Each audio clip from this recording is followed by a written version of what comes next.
반갑습니다. 네, 울산 현대상 이규헌입니다.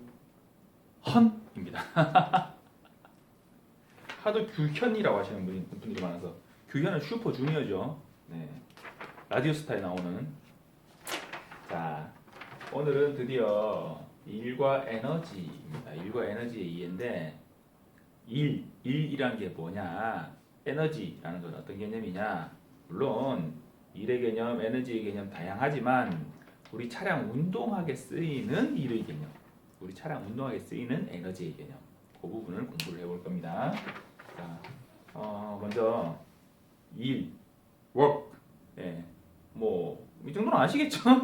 자, 일의 정의가 뭐냐면 어떤 물체에 힘을 작용해서 그 물체의 이동 거리가 발생했을 때, 그 물체가 이동을 했을 때, 예, 변위가 생겼을 때 가한 힘과 그 힘의 방향으로 생긴 변위와의 곱을, 거리와의 곱을 일이라고 합니다. 자, 그러면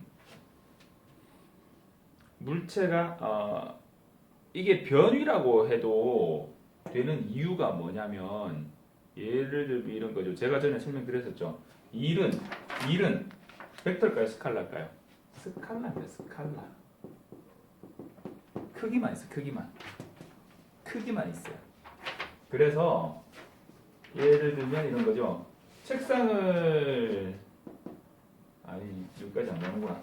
어떤 책상을 선생님께서, 책상을 저기 옆에 실험실로 갖다 놔라, 선생님 말씀하셨어요.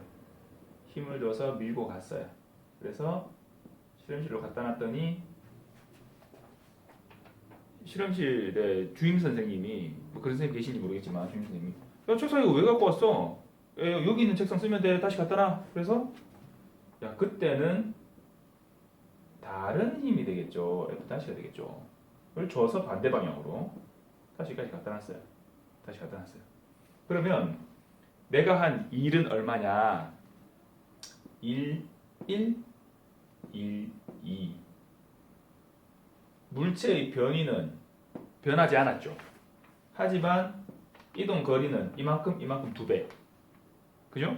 변위가 변하지 않았으니까 일을 안 한 거다? 아니라고요. 일을 한 거라고. 이쪽으로 가는 일 하나, 저쪽으로 가는 일 하나. 일을 2배로 한 거죠. 다만 선생님한테 칭찬을 못 듣죠. 야, 너 실험실에 책상 갖다 놔라 했더만은. 그러니까 일은 스칼라량이다. 이 부분 주의하셔야 돼요. 제가 일이 벡터인 줄 알고요. 착각하고 몇 년을 살았어요. 근데 알고 보니 스칼라더라고요. 아이 참, 부끄러워라. 자, 그래서 일로 갔다가 일로 왔으니까 변위는 빵이 되는 건데, 뭐 이런 경우 같은 변위가 빵이 되는 건데 변위라고 표현하면 안 되고 그냥 이동 거리라고 표현해야 되는 거 아니냐? 그게 아니라 일로 주어진 힘의 이동 변위, 열로 주어진 힘의 이동 변위, 이렇게 각각으로 계산하는 거기 때문에 변위라고 해도 됩니다. 자, 근데 왜 제가 변위, 거리 이거 지금 따지고 있는지 모르겠죠? 몰라도 돼요. 그렇구나 하고 넘어가세요. 자, 물체의 힘을 작용해서 그 물체의 변위가 생겼을 때 가한 힘과 힘의 방향으로 생긴 변위와의 곱을 일이라 한다. 물체에 힘을 가해서 물체가 이동 변이가 생겼을 때 일정한 이동 거리를 이동한 부분에서 이걸 물체를 이동시킨 이 부분을 일이라고 한다. 자, 물체의 각도 세타만큼, 물체의 각도 세타만큼 힘을 이쪽으로 힘을 작용해서 D만큼 이동시켰을 때 실제로 차량을 이동시킨 힘은 F 코사인은 뭐냐면, F 코사인 세타는 얘가 예를 들어 A고요. B다 칩시다. 그러면 F분의 A잖아요.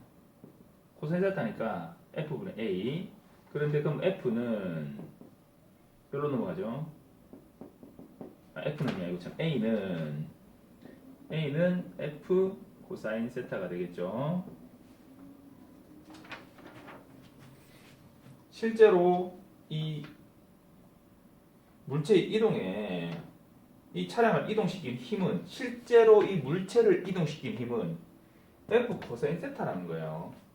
왜냐면 자, 제가 설명을 해드릴게요. 이 힘 F는 어디까요? 이 힘 F는 어떤 영향을 받냐면 중력 가속도에 영향을 받아요. 내가 위로 이렇게 사선으로 위로 물체를 밀어 올리려면 중력이 땡기는 힘을 이기고 올라가야 돼요. 수평면하고는 다르죠. 수평면은 어차피 이 물체를 지구가 당기고 있는 힘은 그대로예요. 그대로고 옆으로 이동하는 거잖아요. 그러니까 지구는 이 물체에 대해서 현재는 일을 안 하고 있어. 내가 이 물체를 옆으로 밀고 가니까 지구가 당기는 힘과 직각 방향으로 움직이는 거잖아요. 지구가 당기는 힘은 이쪽, 물체는 이쪽, 수평면이라고 가정하면 직각으로 움직이는 거잖아요. 그러면 지구의 중력은 이 물체의 일을 안 하고 있는 거예요. 그러면 나는 이제 수평으로 그냥 힘을 줘서 밀고 있는 건데 사선으로 올라가는 힘은 물체의 사선으로 올라가는 힘을 주게 되면 지구가 땡기는 힘이 생겨요. 그거를 뚫고 올라가야 돼. 그러면 실제로 이 물체에 미치는 이 힘의 영향은 중력을 뺀 요만큼밖에 안 미친다는 거예요. 그래서 이 그림을 이렇게 그려보면 평행이동이 되니까 벡터는 배웠었죠? 벡터는 평행이동이 돼요. 얘를 그대로 두고 얘를 여기로 내리고 요거를 옆으로 옮기면 자, 요 직각 삼각형이 되죠. 얘는 중력 가속도가 되고 사실은 중력 가속도인데 무게가 있으니까 mg죠, mg. 그러면 얘는 무게죠, 무게. 이쪽으로 가한 거는 힘이에요, 힘. 힘인데 실제로는 중력이 땡기는 힘만큼을 제한 요만큼의 힘밖에 이 물체에 영향을 못 미친다는 거예요. 그래서 F-가 그러니까 이 F-가 결국은 A죠. F- 실제로 이 물체가 이 물체의 세타의 각도만큼 가한 힘은 F 코사인 세타. 요게 이 물체에 가해진 힘이라는 거예요. 이 물체가 이동하는데 든 힘. 지구가 땡기는 힘 때문에 이 힘의 불력이 생겨서 지구가 땡기는 힘만큼은 이 물체가 이동하는데 영향을 못 미쳤다는 거예요. 그래서 F, 이 힘의 X축 성분만큼만 이 물체의 이동에 영향을 미쳤고 이 힘의 Y축 성분은 지구가 땡기는 힘은 이 물체가 이동하는 데 영향을 못 미쳤다. 그래서 F 코사인 세타가 되고 이 물체에 미친 힘의 영향은 F 코사인 세타가 되고 이동 거리가 D니까 F 코사인 세타 곱하기 D인데 보기 안 좋으니까 F 곱하기 D 코사인 세타로 표시하는 거예요. 그래서 사선으로 올린 힘은 이렇게 표시가 됩니다. 이 문제가 2015년 기출 문제 중에서 경사도로 올라가는 부분에 경사도에서 이렇게 내려오는 부분에 대해서 그게 문제가 나왔어요. 다만 노면에 마찰력이 없는 경우 어쩌고저쩌고 이렇게 나왔었는데 이런 이해가 좀 있으시면 좀 풀이하기가 좀 좋겠죠. 근데 오늘 목소리가 이상하다. 감기 기운. 네. 자, 그렇습니다. 요거 좀 이해가 좀 안 되실 수도 있는데 벡터의 이해 한 10번쯤 보세요. 하루에 말고 오늘 한번 보고 나중에 또 한번 보고 나중에 또 한번 보고 벡터 이해 꼭 계속 보세요. 벡터 이거 이해하셔야 돼요. 자, 어느 날 하는 순간 해결됩니다. 자, 봅시다. 일은 힘과 거리 그래프에서 면적에 해당한다. 일은 힘과 거리의 그래프. 이제 뭐 예를 들어서 뭐 속도와 시간의 그래프 이러면은 뭔 말인지 아시겠죠? 네. 속도와 시간의 그래프에서 이동 거리는 면적이죠. 이동 거리. 일정 속도로 예를 들어 10m/s라는 일정 속도로 10초 동안 갔다. 그러면 이동 거리는 19, 100. 그리고 단위는 자 보세요. m/s 곱하기 s예요. 그럼 땡땡 해서 미터죠. 자, 100m. 맞죠? 이동 거리. 자, 시간과 속도와 시간의 그래프, 뭐 속도와 이동 거리의 그래프. 예를 들면 뭐 가속도와 뭐 시간의 그래프. 뭐 이런 그래프들이 있는데 그 그래프를 표현하는 표현 방식에서 힘과 거리의 그래프라고 하면 힘, 이쪽 거리 이렇게 된다는 거죠. 혹은 뭐 여기 거리, 여기 힘 해도 돼요. 상관없어요. 그런데 먼저 나온 놈을 이쪽으로 보통은 적어주더라고요. 힘과 거리의 그래프에서 일정한 힘을 줘서 일정한 거리를 이동시키면 그거만큼 일이다. 1m만큼 이동시키면 요만큼 일이 될 거고 10m만큼 이동시키면 요만큼 일이 될 거고 100m를 이동시키면 이만큼 일이 될 거고 그죠? 무슨 말인지 알겠죠? 그리고 예를 들어서 뭐 똑같은 거리를 10m를 이동시켰다 해도 힘이 2배다. 그러면 일을 2배로 한 거죠. 그죠? 자, 일을 하지 않는 경우는 아래와 같다. 힘을 가지 않았을 때 일을 안 하겠죠. 가만히 있겠죠. 변위가 생기지 않았을 때 힘을 가했는데 변위가 생기지 않았어. 무슨 말이냐면 자 보세요. 그 지난 시간에 했어요. 지난 시간에 뉴턴의 법칙 제3법칙 작용과 반작용 법칙을 했어요. 이쪽으로 힘이 작용하면 이 힘의 반대 방향으로 반작용이 당연히 발생을 해요. 반작용. 이 물체가 이쪽 동쪽에서 서쪽에서 동쪽 방향으로 이동하는데 서쪽에서 동쪽 방향으로 작용하는 반작용의 힘이 발생해요. 이 힘은 뭘까요? 노면의 마찰력이죠. 마찰력, 힘이잖아요. 힘. 노면이 마찰이 없어. 마찰이 없어. 그러면 힘을 딱 주면 이 물체는 그 순간 등속 직선 운동을 언제까지고 계속하죠. 얘를 말려줄 힘이 없으니까. 그죠? 그게 관성의 법칙이죠. 그런데 얘한테 힘을 줘서 이동시키는데 힘을 빡 줘서 밀었어요. 제가 쭉 가서 서겠죠. 에? 무슨 말인지 알겠죠? 책상 쭉 밀고 간다 이 개념이 아니고 어떤 힘을 탁 가했다는 거예요. 탁 가면 얘가 쭉 밀려서 여기가 딱 선다는 거죠. 힘을 세게 팍 주면 저기 가서 설 거고. 그죠? 그러면 이 물체는 노면의 마찰력을 이기고 나가는 거예요. 그러면 노면의 마찰력은 이 물체의 이동 방향의 반대 방향으로 힘의 작용의 반대 방향으로 작용을 하죠. 작용과 반작용이죠. 그죠? 자, 그런데 그 반작용이 있는데 이 노면의 마찰력이 예를 들면 이 노면의 마찰력이 예를 들면 뭐 10이라는 어떤 이제 크기를 가지는 마찰력이 있어요. 그런데 힘을 갖다가 한 5 정도 줬어. 그럼 이 노면의 마찰력을 이기고 나가지를 못하죠. 그래서 이 물체는 힘을 줬지만 안 움직이는 거예요. 그러면 일을 한 거야, 안 한 거야? 힘을 줬지만 변이가 생기지 않았으니까 일을 안 한 거죠. 일을 안 한 경우는 그래요. 그리고 여기서 나오는 개념이 뭐 우리 차량 운동에서 나오지 않지만 최대 정지 마찰력 이런 개념이 나와요. 운동 마찰력과 최대 정지 마찰력이 나와요.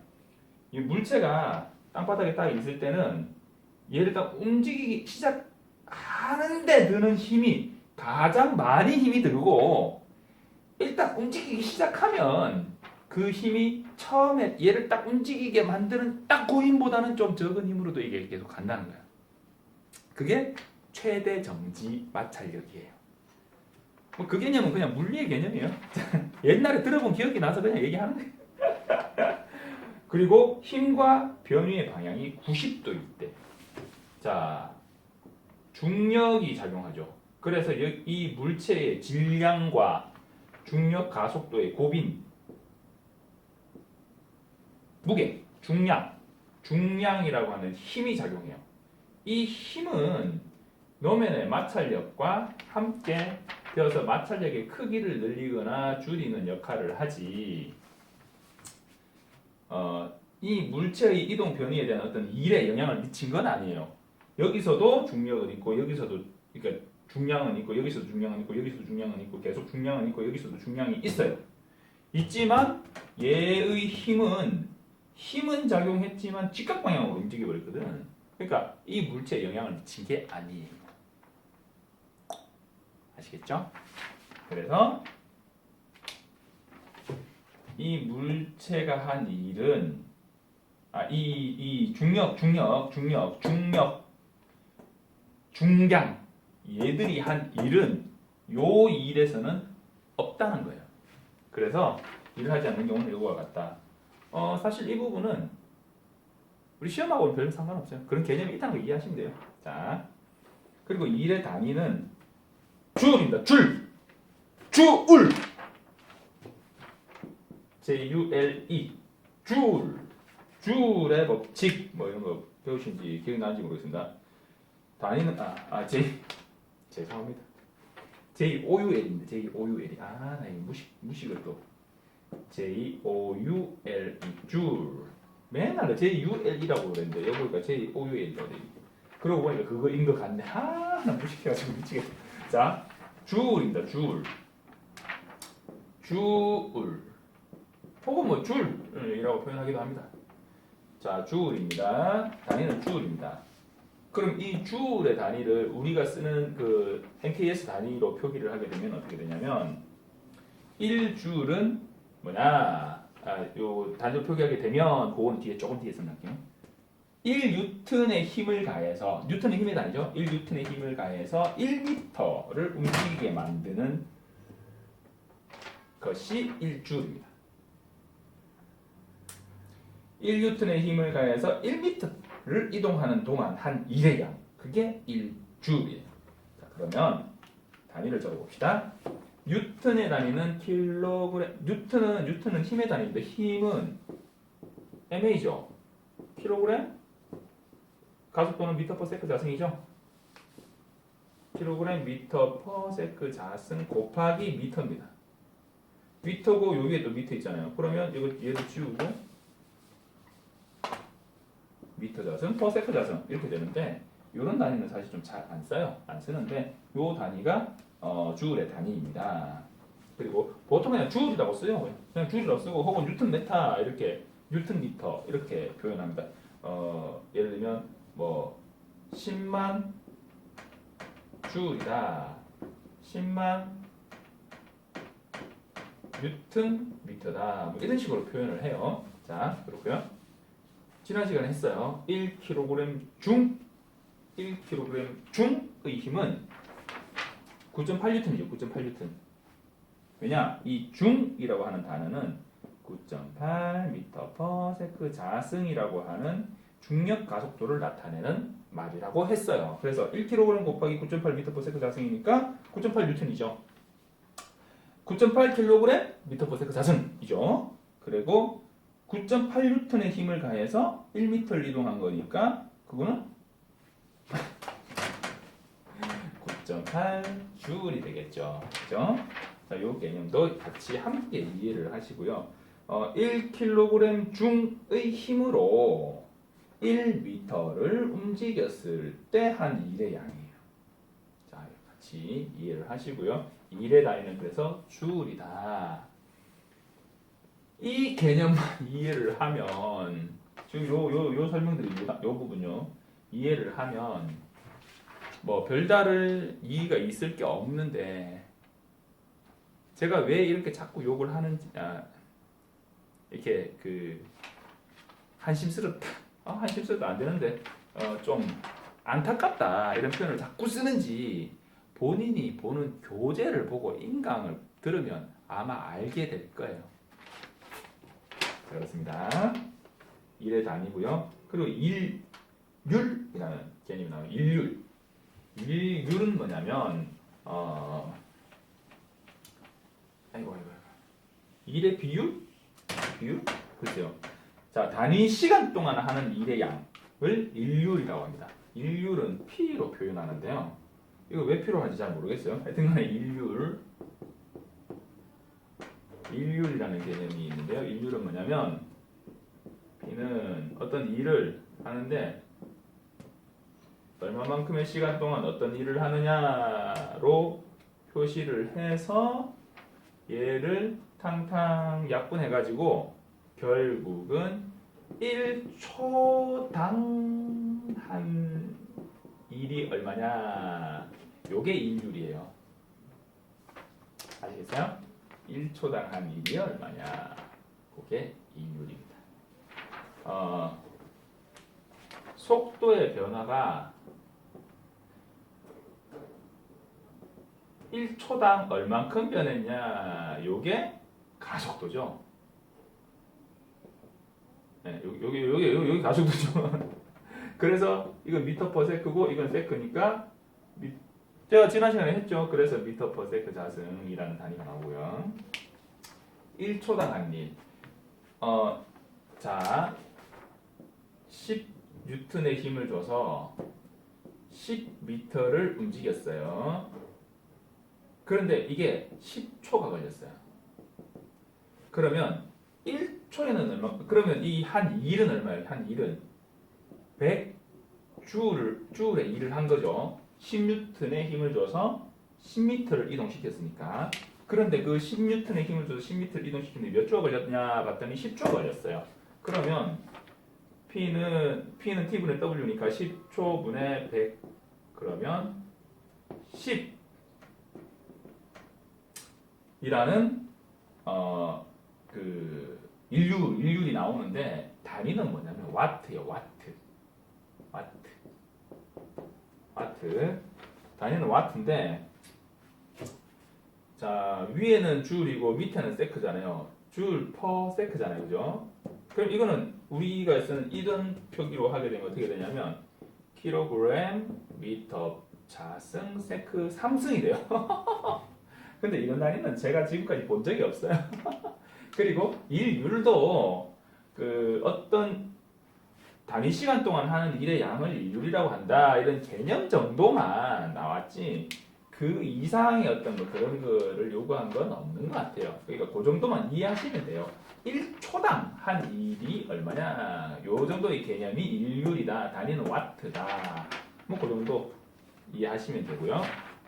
좀 지우고 에너지에 대해서 이제 본격적으로 들어가겠습니다. 에너지와 에너지 보존의 법칙 하고요. 그 다음 시간은 이제 운동량 보존의 법칙 들어가야 돼요. 운동량 보존의 법칙은 제가 시간을 좀 들이더라도 가장 기초부터 직선상의 운동량 보존의 법칙 등등등등 해서 직선에서 정지해 있는데 추돌하는 거, 움직이고 있는데 추돌하는 거, 움직이는 반대 방향으로 추돌하는 거, 뭐 그 반발 계수가 있는 거 없는 거, 떡이 돼서 함께 움직인 거, 뭐 이런 등등, 그리고 직각 충돌, 평면 충돌, 뭐 이런 거까지 제가 진도를 쭉쭉쭉 나갈 건데, 이 부분에 시간을 좀 들이더라도 충분히 제가 안내를 드릴 수 있도록 할게요. 일단은 일과 에너지의 개념, 일과 일률, 단위, 뭐 이런 부분에 대해서 공부를 했습니다.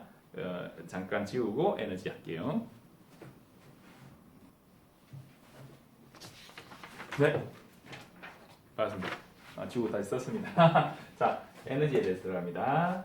에너지는 에너지, 나와 너의 에너지. 에너지 단위는 줄입니다. 아까 일도 단위가 줄이라고 그랬죠.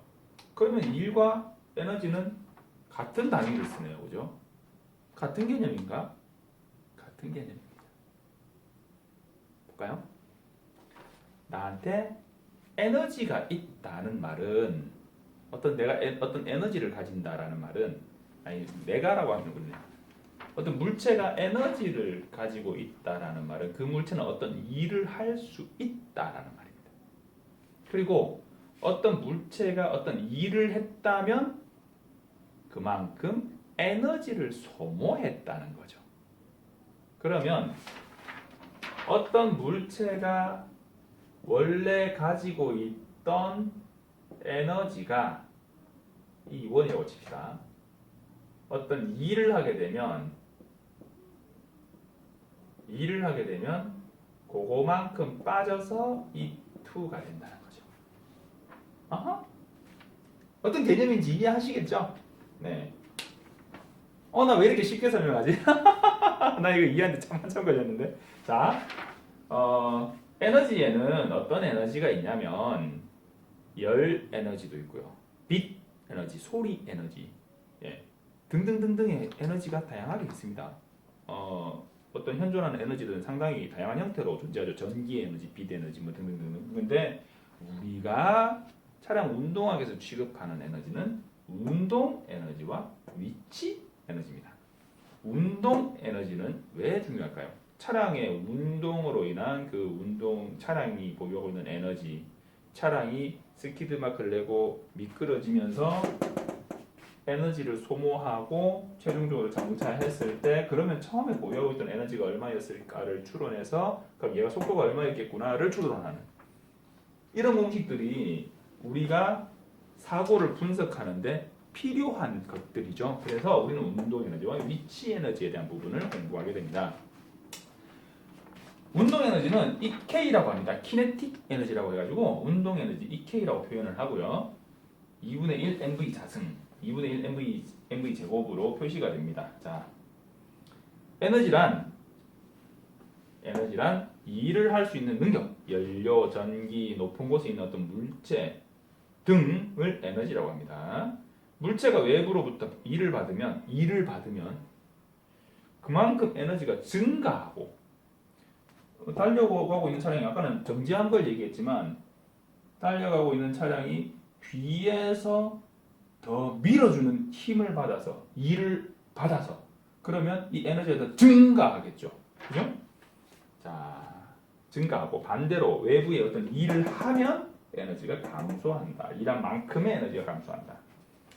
에너지의 단위는 일의 단위인 줄 단위를 사용한다. 운동 에너지, 키네틱 에너지, 운동하고 있는 못한가? KNENIT 쳐볼게요. 자, 운동하고 있는 물체가 갖고 있는 에너지를 운동 에너지라고 한다. 질량 M인 물체가 속도 V로 운동을 하고 있을 때 그 차량이 갖는 운동 에너지는 2분의 1 mv 자승으로 표현을 한다. 자, 왜 그렇게 표현하냐 모르겠어요. 이거 언젠가 제가 유도하고 뭐저저 해봤었는데 일단 지금은 당장 기억이 안 나. 강의하면서 준비를 안 했다는 얘기지. 하여튼 2분의 1 mv 자승 이 정도는 외워주세요. 자, 안 됐잖아. 그리고 일은 자, 물체 운동 에너지의 감소는 제동에서 그 에너지가 감소하는 경우를 봅시다. 감소는 그 물체가 하는 일로 바뀌고 물체 어떤 일을 해주면 이 일은 누가 한 거예요? 차량이 제동해서 차량의 속도가 줄어들게 만드는 이 일은 누가 한 거야? 노면의 마찰력이 한 거지. 노면의 마찰력이 이 물체가 원래 갈 거리를 줄여버린 거잖아요. 그죠? 그 줄인 만큼 일을 한 거지. 그래서 물체 운동 에너지가 감소되는 운동 에너지 감소는 그 물체가 하는 일로 바뀌고 자, 제가 마찰력이 한 일이라고 했잖아요. 마찰력이 한 일인데 마찰력이 한 일은 이쪽 방향으로 힘을 줘서 일을 한 거죠. 이 물체는 그러면 이쪽 방향으로 작용하는 이 작용을 뚫고 반작용이 작용해서 이제 그 작용만큼의 일을 한 거죠. 그 일이 남으니까 더 간 거고 그 에너지가 남으니까 더 간 거고 어쨌든 이 물체가 한 일은 이 마찰력을 뚫고 가는 요거만큼 크게 일을 한 거죠. 이 물체는. 그래서 물체에 일을 해주면 물체의 운동 에너지가 증가된다. 물체 일을 더 해주면 운동 에너지가 증가된다. 반대 방향으로 일을 해버리면 감소되겠죠. 자, 그래서 일은 FD잖아요. FD는 결국 F는 MA니까 MAD가 되는데 여기에서 이 A는 거리와 속도와 가속도와의 관계니까 3번 공식을 써줍니다. 3번 공식 V 자승 마이너스 VI 자승 EAD에서 처음 속도 VI가 0일 때 A는 ED분의 V 자승이 돼요. 그래서 요 ED분의 V 자승을 여기다가 대입을 해줍니다. 요거는 VI가 0일 때의 가정이 어차피 가속도는 우리가 이 공식은 등가속도 직선운동 공식이죠. 등가속도 직선운동 공식이고 이 가속도를 구하는 데 있어서 나중에 속도를 알면 중간에 속도 어떤 속도를 알든 그 이동한 거리를 그 구간에 맞는 거리를 측정해서 가속도를 구하면 되는데 그거는 계산을 할 때의 얘기고 공식으로 만들 때는 이 가속도를 구하는 공식은 전체 거리 그리고 처음에 정지했다가 출발해서 나중 속도에 딱 도달한 그 속도로 계산을 해야 깔끔한 공식이 성립이 된다는 거예요. 그래서 처음 속도를 빵으로 두고 전체 이동 거리를 가정하고 그리고 이항 정리를 하면 A는 ED분의 V 자승이 된다는 말입니다. 그렇게 제가 스스로 정리를 했어요. 맞는지 모르겠어요. 자, 그래서 MAD는 M 곱하기 ED분의 V 자승 곱하기 D잖아요. 그래서 D, 2분의 1을 앞으로 숫자를 땡기고 M 2분의 1, MV 자승 이렇게. 결국은 운동 에너지를 보유하고 있다는 얘기는 그 차는 어떤 운동을 하고 있다는 얘기고 그 운동 에너지가 소모된 크기만큼 어떤 일을 했다는 거예요. 오케이? 자, 혹은 이 운동 에너지가 더 늘어나는 만큼의 일을 했을 수도 있죠. 이 개념 이해가 안 되신다고요? 뭐 별 상관없어요. 하다 보면 또 이제 나와요. 자, 맨날 하다 보면 나와요. 이래서 맨 끝까지 가서도 이제 하다 보면 나와요. 한 번 더 보세요. 이럴지도 몰라. 자, 어쨌든 자, 운동 에너지는 그렇고요. 운동 에너지는 운동하는 물체가 보유하고 있는 에너지예요. 질량이 크면 운동이 더 크겠죠. 속도의 또 제곱에 비례를 해요. 자, 운동 에너지는요. 위치 에너지는 뭐냐면 어떤 물체가 일정한 높이를 가짐으로써 보유하게 되는 에너지예요.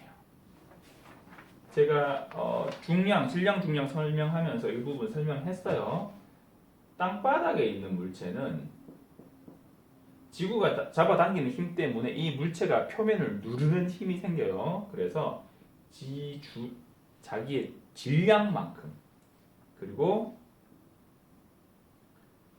자기가 땅바닥을 누르는 그 중력 가속도의 크기만큼 에너지를 가지는데 어떤 힘을 가지는데 이 힘이 밑에서 받쳐주는 반작용 요 작용과 반작용 때문에 서로 상쇄되어서 얘 자체는 어떤 힘이나 에너지를 가지지 못하고 그냥 가만히 있어요.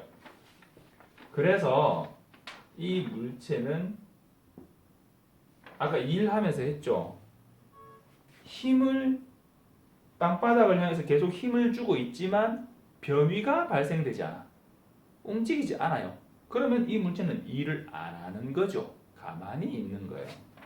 그런데 이 물체를 땅바닥에 있던 물체를 들어 올리는 순간 이 물체는 에너지를 가지게 돼요. 지면에서부터 떨어지는 순간 이 물체는 밑으로 향하는 힘을 밑에서 받쳐주는 반작용이 없어지죠. 아싸! 그럼 얘는 어떻게 돼? 지구가 중력이 땡기기 때문에 자기의 질량의 크기만큼 중력의 크기를 받아서 밑으로 떨어지는 어떤 일을 하려고 하죠. 그 일을 하려고 한다는 얘기는 뭐냐면 이 물체가 일정한 에너지를 가진다는 말이에요. 그런데 공중에 떠 있잖아요. 공중에.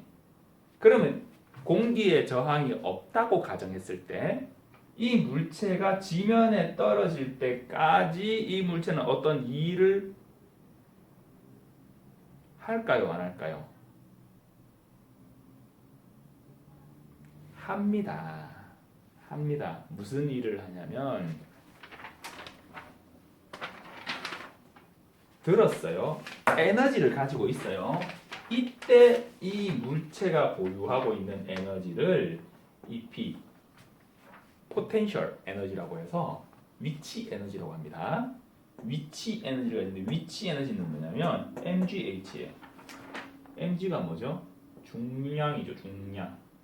이 물체의 무게만큼 지구가 당기는 그 힘, 자기의 질량만큼 지구 중심으로 향하는 중력과 속도만큼의 힘, 물체가 가지고 있는 그 힘, 힘이 일정한 높이를 가짐으로써 에너지가 생긴다는 말이에요. 그게 위치 에너지예요. 그러면 이 위치 에너지는 이 h의 크기만큼 위치 에너지를 가지는데 h가 빵이 되면 지면에 딱 닿아버렸다. 여기 있다가 지면에 딱 닿아버렸다. 혹은 지면에 딱 닿아 있을 때 그때는 이 물체에는 위치 에너지가 있어요, 없어요? 얼마가 있든 곱하기 빵을 하면 빵이죠. 그러니까 물체가 지면에 딱 닿아 있을 때는 h가 빵일 때는 위치 에너지는 없어요. 1m 높아지면 1m만큼의 위치 에너지가 생기고 10m 높아지면 10m만큼의 위치 에너지가 생기죠. 그런데 물체가 흉 떨어져서 지면에 통 떨어졌어요. 그러면 그동안 이 물체는 위치 에너지를 잃었죠. 10m만큼의 위치 에너지를 가지고 있다가 9m, 8m, 7m 쭉 떨어져가지고 이제 빵미터 위치 에너지를 잃었죠. 위치 에너지는 잃었지만 위치 에너지를 잃어버리는 그 일을 한 거죠. 위치 에너지는 잃었지만 일을 했지만 그럼으로써 위치 에너지를 잃는 그 일을 함으로써 그 일이 어떤 영향을 미쳤냐? 이 물체에게 딱 이렇게 있을 때는 위치 에너지만 가지고 있어요. 위치 에너지밖에 없잖아요. 운동하는 물체가 아니니까. 하지만 요거를 딱 놓는 순간 지구 방향으로 운동을 시작하죠. 처음 속도는 빵이고 나중 속도가 발생되고 이동한 거리가 생기니까 가속도는 중력 가속도고요. 운동 에너지가 생기죠. 처음에는 이 운동하는 운동 에너지가 좀 작겠죠. 처음에 딱 놓으면 속도가 좀 작을 거 아니에요. 그런데 얘가 떨어지면 떨어질수록 중력 가속도는 미터/세크 자승, 분모가 제곱이에요.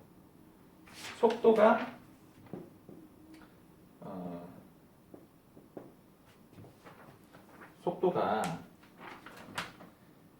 이렇게 올라가죠. 뭐 이해 안 된다고요? 이해 안 되면 말고. 자, 어쨌든 속도는 시간의 제곱으로 이렇게 더 늘어나요. 시간이 가면 갈수록 속도는 그 제곱에 비례해서 늘어나요. 자, 그러면 어쨌든 시간이 지나면 지날수록 이 운동 에너지는 더 커지죠. 더 커져서 땅에 딱 닿기 직전에 이 물체가 보유하고 있는 운동 에너지는 요 V가 얘잖아요. VI는 0이죠. 떨어졌을 때 지면까지 딱 닿기 직전에 VE는 얘죠. 그러면 얘는 빵이고 가속도는 뭘까요? 이 물체에 어떤 영향을 미치는 가속도는 중력 가속도죠. 그냥 중력 가속도고 거리는 높이죠. 높이. 그러면 속도는 어차피 하나밖에 없으니까 V 자승은 2GH 즉 V는 루트 2GH라는 자유낙하 공식 제3번이 여기서 성립을 하죠. 이 속도는 얘예요, 얘. 그러니까 V 자승이니까 그대로 EGH가 되겠네, 그죠? 예. 그래서 여기에서 가지는 이 운동 에너지는 2분의 1 N, 자, 운동 에너지 여기다 줄까요? 여기 적어도 되겠네. 여기다 줍시다. 여기에서 떨어져서 요 지표면에 딱 닿기 직전에 보유하고 있는 운동 에너지는 요때의 속도에 영향을 받잖아요. 질량은 그대로일 테니까. 그러면 2분의 1 M V 자승인데 EGH예요. V 자승이 곱하기 EGH예요. 그러면 땡땡 하고 MGH가 되죠.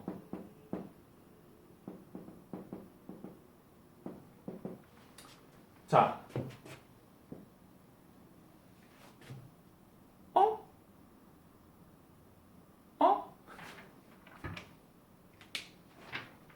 이 높이만큼 위에 위치하고 있기 때문에 얘가 보유하고 있는 위치 에너지가 결국은 운동 에너지로 전환이 되어서 위치 에너지는 다 소모되고 빵이 되면 그 순간 운동 에너지, 보유하고 있는 운동 에너지는 처음에 이 물체가 보유하고 있던 위치 에너지와 같은 크기의 운동 에너지를 가진다는 거예요. 자, 쉽게 설명을 예를 들어서 해봅시다. 중력 가속도가 9.8이 아니라 중력 가속도가 10이다 라고 가정을 해볼게요. 중력 가속도가 10이다. 그러면 지표면에 있던 이 물체는 아무런 힘이, 에너지를 가지고 있지 않지만 10m 높이에 있는, 자, 이 물체의 질량이 10kg이라고 하죠. 이 물체의 질량이 10kg이다 라고 가정을 하면 이 물체가 10m 높이에서 보유하고 있는 에너지는 10kg의 물체가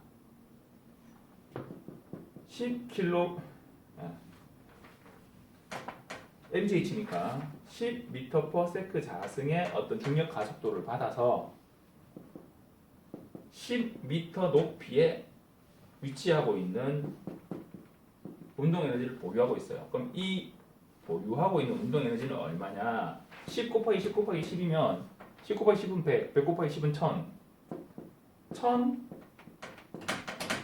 1000kg 미터/세크 자승 곱하기 미터니까 미터 자승 세크 자승은 1000줄. 킬로그램 미터/세크 자승이 뉴턴이고 뉴턴 곱하기 미터, 뉴턴 미터. 줄 같은 말이죠.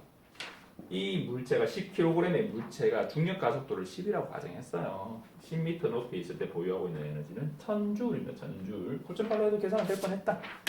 그러면 이 물체가 바닥에 떨어졌을 때 바닥에 떨어지기 직전에 보유하고 있는 운동 에너지. 운동 에너지는 얼마냐면 2분의 1 mv 자승인데요. 이때의 속도 v는 EGH라고 했어요. 그러면 2분의 1 곱하기 10kg 곱하기 제가 이 단위를 왜 다 쓰냐면 에너지 부분에서는 단위를 다 써보면 헷갈릴 일이 없어요. 자, 해봅시다. 10kg 곱하기 속도는 EGH니까 2 곱하기 G가 중력가속도 10m/s 자승 곱하기 높이 10m 2분의 1하고 2하고 땡땡 같죠? 결국은 이게 같죠? 그러면 1000 10 곱하기 10 곱하기 10이니까 1000kg 미터/세크 자승 곱하기 미터니까 미터 자승 세크 자승은 1000줄. 그래서 위치 에너지가 운동 에너지로 변환되었다라고 하고요. 여기에서 잠깐 5m 지점에서 그러면 떨어지는 중간에 5m 지점에서 보유하고 있는 위치 에너지와 운동 에너지를 계산해 봅시다. 이제는 단위 안 쓸게요. EP는 mgh라고 했어요. 그러면 10 곱하기 10 곱하기 높이가 5래. 그러면 500이네요. 그죠? 이러면 이러면 뭐 어중간하니까 숫자가 어중간하니까 한 지상에서 3m 지점까지 떨어졌다고 봅시다. 3m 지점까지. 그러면 mgh니까 자, 10 곱하기 10 곱하기 3은 300줄이 되겠죠. 이 물체가 10m 지점에서 떨어지기 시작해서 7m 지점까지 딱 떨어졌을 때, 7m를 떨어졌을 때, 지면으로부터 3m 지점까지 도달했을 때, 요때 보유하고 있는 위치 에너지는 300줄입니다. 그러면 이때 보유한 운동 에너지는 얼마일까요? 일단 속도를 먼저 구해야 되겠죠. 이때의 속도는 자연학화 공식으로 구할 수 있는데 V는 루트 2g h가 됩니다. 그러면 높이가 얼마냐면 2 곱하기 10 곱하기 높이가 3이죠. 그러면 3, 2, 6, 60 루트 60이면 얼마지? 아니 그렇게 계산 안 된다. 이 K는 2분의 1 mv 자승이죠. 자승. 미치겠다. 자, 자승이죠. 나 루트 60을 암산하려 했어. 미친 거지. 자, 그럼 V 자승은 2GH죠. 그러면 2분의 1 곱하기 10 곱하기 속도의 자승 2GH 2 곱하기 10 곱하기 높이 3m 3 알지 3m 아닌데? 아니다. 이 높이는 이 h는 뭐냐면 이동거리죠. 이동거리 7m만큼 떨어진 거잖아요. 그죠? 7m만큼 밑으로 떨어진 거잖아요. 그죠? 그러니까 이 7m를 이동하면서 발생된 속도니까 7을 해요. 7m죠. 7m. 그죠? 왜 7m냐고? 처음에는 1m 내려갈 때 속도가 좀 늘었어요. 2m 좀 속도가 좀 더 늘었어요. 3m 좀 속도가 늘었어요. 그래서 7m까지 내려왔을 때 속도가 늘었어요. 요 개념으로 이해를 해야 된다고. 여기서 3m 이게 중요한 게 아니고. 그죠? 7m를 이동하는 동안 속도가 늘어난 결국 7m만큼 떨어지는 동안 만들어진 속도. 그렇게 계산을 해야 되는 거죠.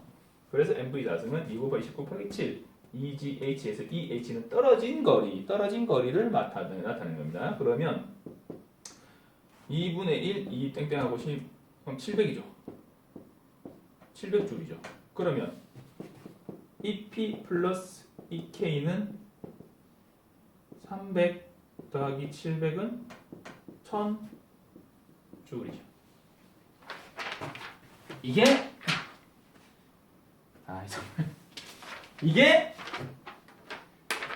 역학적 에너지의 에너지 보존의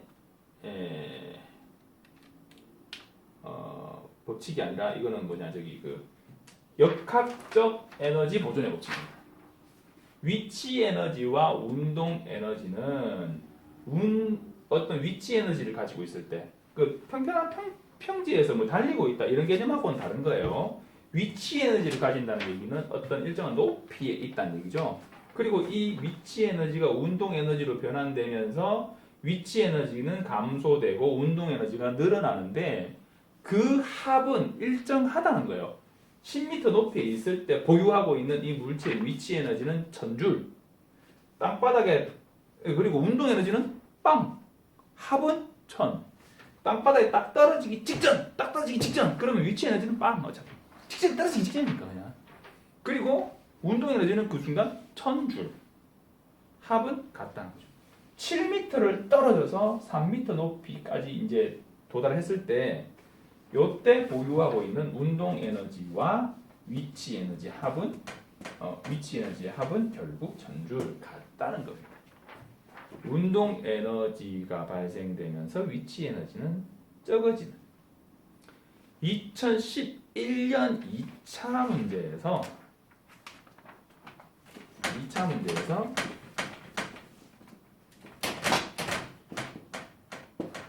차량이 평탄한 지면입니다.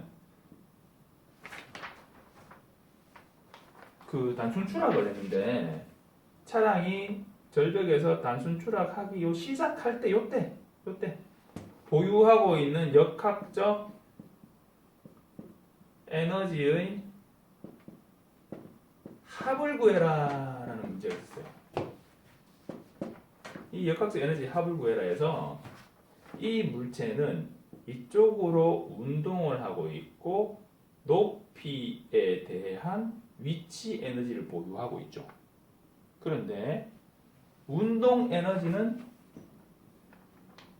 늘어나나요? 줄어드나요? 공기 저항이 없다고 가정했을 때 수평 방향으로 작용하는 힘이 없어요. 이제는 지면을 떠났어. 악셀을 밟으려니까 바닥이 있어야지. 브레이크를 잡으려니까 바닥이 있어야지.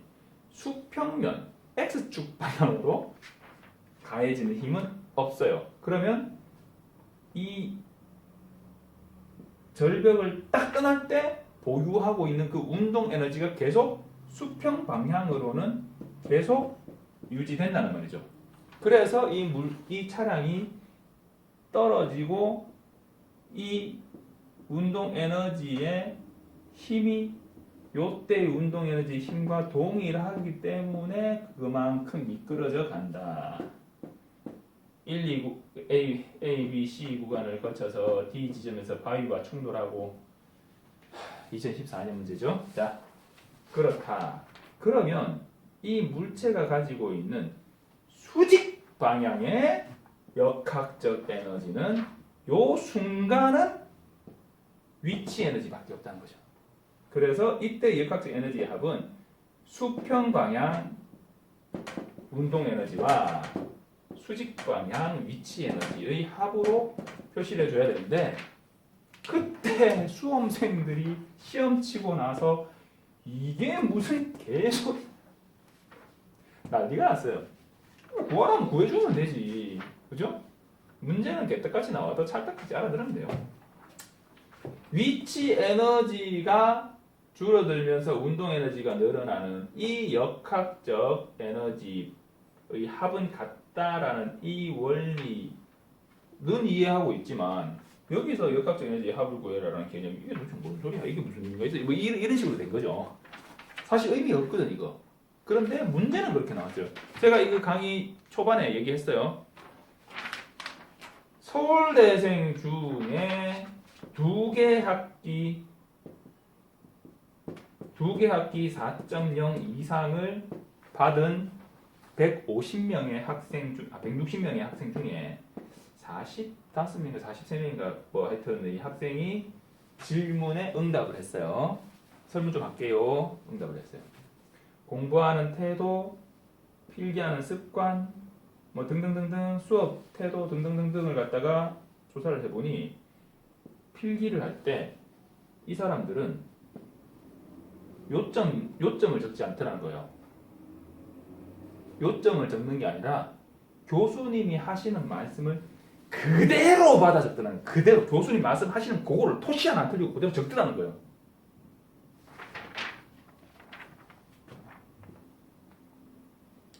그래서 A0죠. 두 개 학기 연속 A0 이상의 학점을 받는 탑 중에 탑이죠. 최상위 중에 최상위죠. 학생들은 교수님의 강의를 그대로 적더라. 무슨 얘기예요?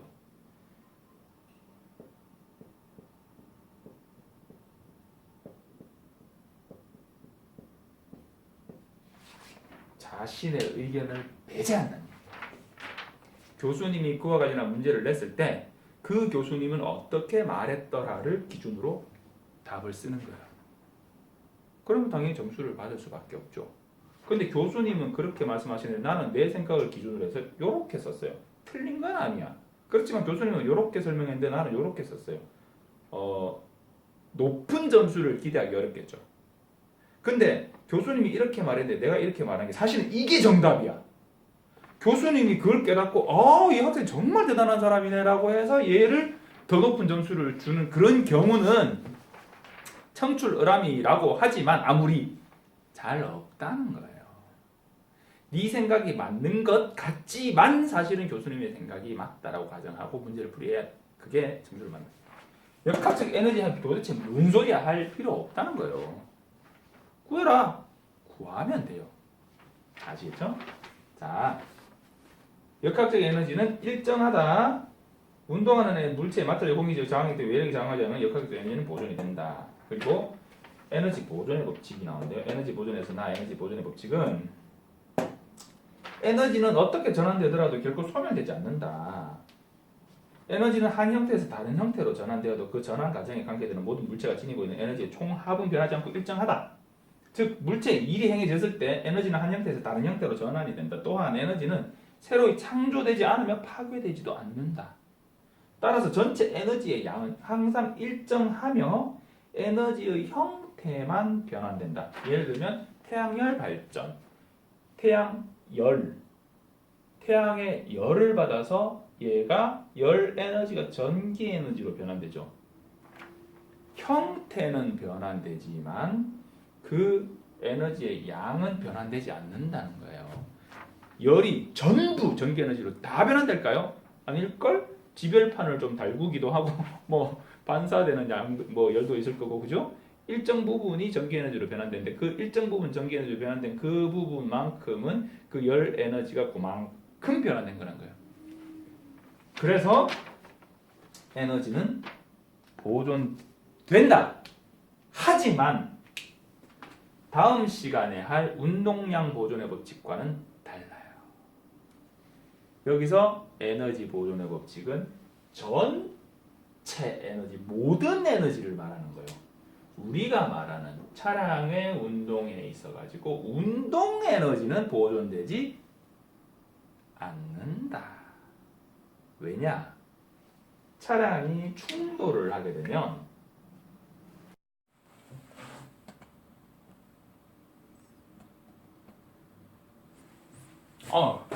죄송합니다.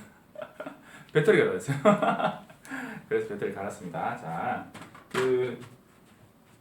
에너지 보존의 법칙에 대해서 착각하실까봐 설명을 이제 마무리할게요. 자, 에너지는 전체 에너지의 총량은 보존이 되고 다른 형태로 변환될 뿐 늘어나거나 새로 생성되지도 않는다라는 얘기를 했어요. 그런데 우리가 얘기하는 것은 운동 에너지 부분이에요.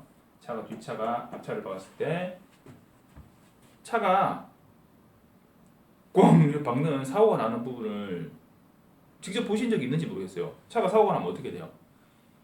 꽝 하죠. 그 꽝 소리가 뭐야?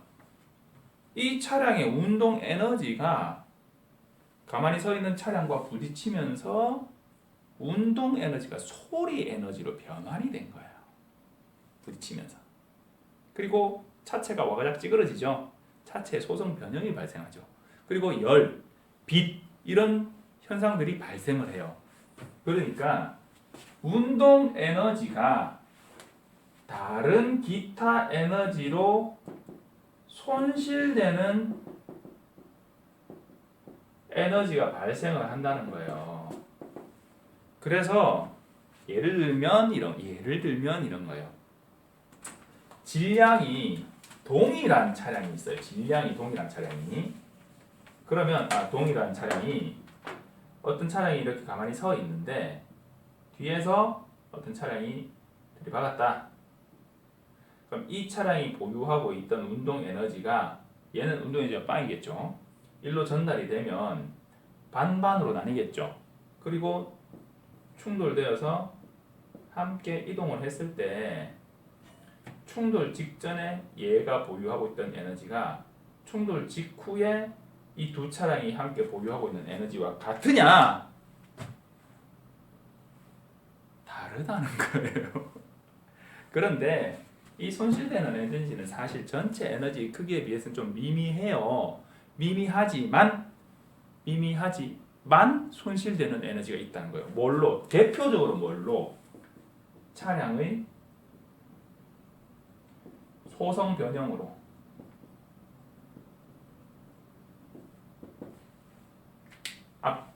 뒤에서 들이박은 차는 앞부분, 받친 차는 뒷부분이 찌그러지는 소성 변형으로 에너지가 손실되는 부분이 사실 통상적으로 가장 커요.